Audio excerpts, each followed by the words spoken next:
Okay, so I went ahead and picked up an LS1 block for mock-up. Reason I did that, I had an iron block, but I turned it in as a core charge or get my core money back at the junkyard after pulling a motor a few months back.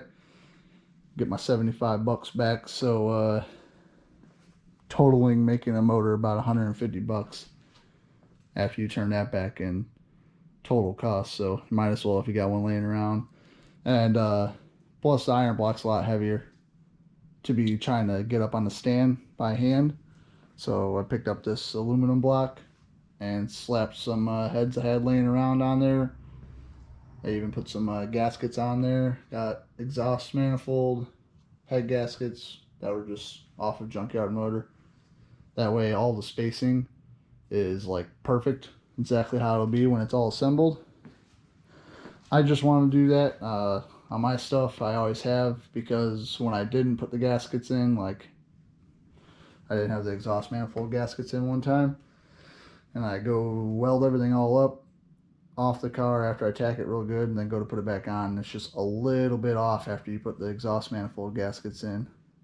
And after I started putting the gaskets in, everything lines up perfectly when you weld it. As long as everything's all clamped together and tacked and whatnot, you weld it, it doesn't move too much.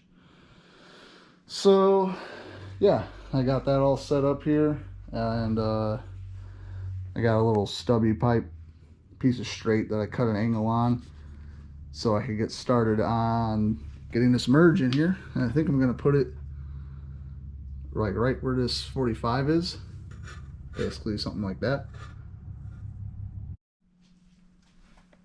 All right, here's what I was talking about with the hose clamp. I throw that on there just so you can mark it with a nice square line. Try to get it on there as flat as you possibly can and straight. This end was already a square cut. It came on the manual bend as it was, and this is a piece that I chopped off the end of. I didn't need this length on the leg on another bend some other time. So yeah, I put the clamp on there, and I just take a Sharpie and I put a mark on there, and then pop the hose clamp off. This is just what I do to try to get a nice guideline going.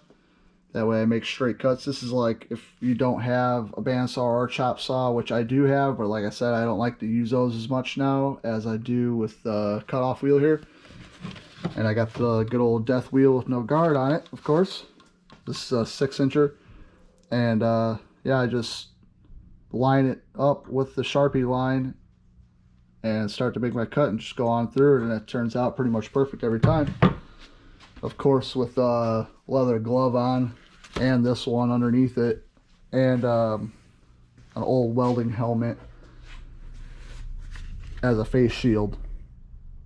Or you could use, obviously, the intended face shield for using cutoff wheels, and safety glasses underneath that as well, because you don't want to play no games with these things. If they explode, you're in for a bad time. So if you ever seen pictures of that, you'll know what I'm talking about. It ain't worth losing an eye over, that's for sure. But yeah, so I measured, I put that little pie cut piece on here, and I measured, and I got about an 1.25 inch gap all the way around. So I'm gonna cut a little straight piece. I measured this.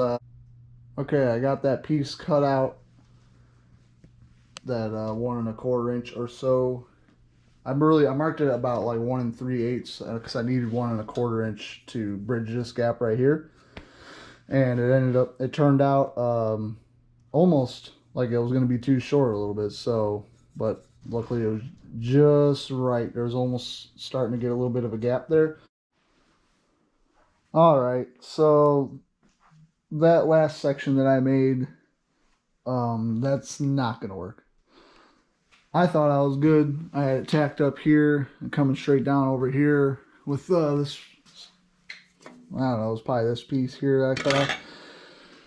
That, I thought I was clear. The frame rail had enough clearance, but as it came down to the merge up with the crossover, it was too much onto the frame rail. There wasn't enough I could do with the frame rail to try to clearance it. So I thought maybe I'd be close. I figured I'd be close, but I didn't figure I'd be that close. So yeah, I test fitted in the car obviously before I weld everything up and make it final, and that was gonna work out. So scratch everything I already filmed, I guess, and I'm gonna start over again. But I think I got a good idea for this one. I already started on this piece, getting it fish mouthed out.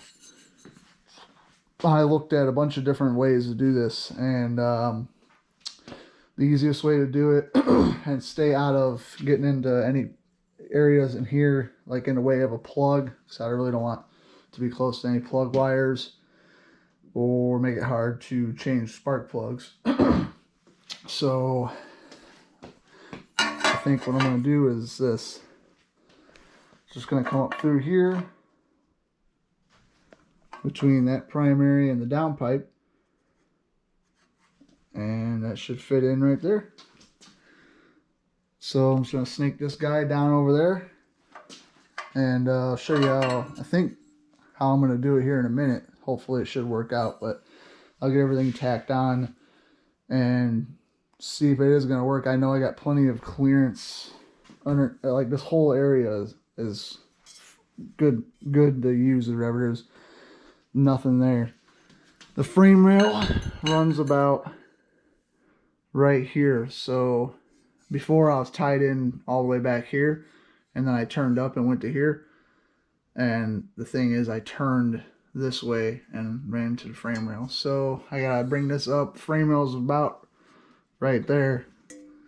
And yeah, just stay, once I'm like past about like right here on the downpipe, I could come over this way if I want, or go wherever I want, because I'm above the frame rail at that point. So bringing that pipe through here and down and into here should be just fine. So I'll get it all tacked up and then test fit it in the car again and see where we're at. Hopefully that does the trick.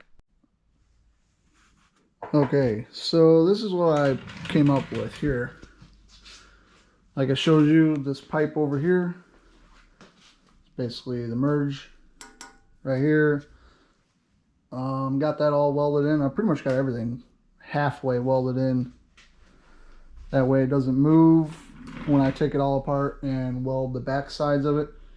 But as you can see, it came down and worked out pretty nicely to join up with the crossover there. So as you can see, I welded up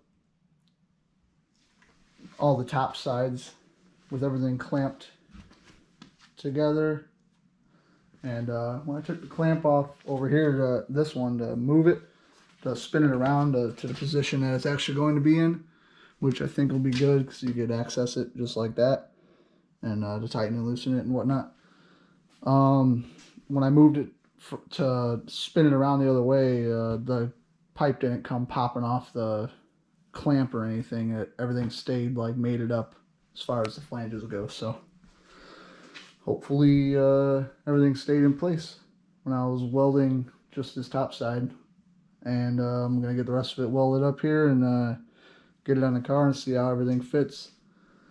But yeah, I ended up following the downpipe up and turning and getting in right there, which was kind of the original plan from the get-go when I started to make this. Except what I was originally going to do was join it together with the downpipe and like actually weld them together, but decided against that. Probably make things pretty hard trying to put it together, so we kept them separate.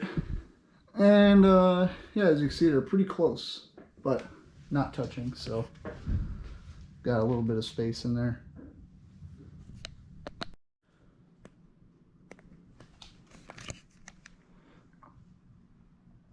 Alright, I just got finished welding everything on here. I went ahead and did it on the engine stand completely, all bolted up the way it's going to be in the car when it's done.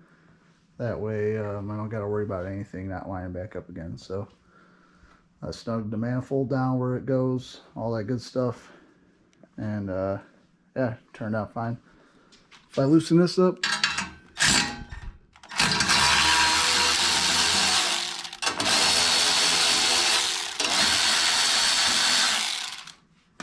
I got the other side loose already. So, oh, gotta get this nut all the way off.